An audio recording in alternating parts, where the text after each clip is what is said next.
When Jesus saw that Judas was growing in darkness, he felt a deep sadness in his heart. He had always known that Judas had struggles and weaknesses, but he had hoped that Judas would choose the path of light and love. Jesus had done everything he could to help Judas, to teach him about the kingdom of God and to show him the way to spiritual growth. But Judas did not make the same progress as the other apostles.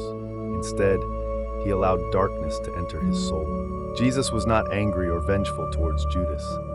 He still loved him and wanted to save him from his destructive path. He knew that Judas had made the choice to betray him, but he also knew that this betrayal was influenced by negative forces like Lucifer and Satan. Jesus had one main concern: the safety and salvation of his chosen followers. Even though Judas had chosen darkness, Jesus still saw him as a faith adventure. He wanted to give Judas every chance for salvation and forgiveness.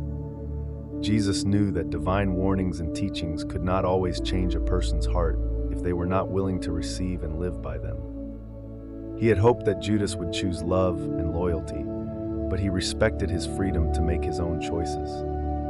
When Jesus saw that Judas had betrayed him, he felt pity for him. He understood the pain and confusion that Judas must have been experiencing. Jesus knew that Judas would eventually face the consequences of his actions and the judgment of his own soul. But even in this moment, Jesus did not hold any hatred or resentment towards Judas.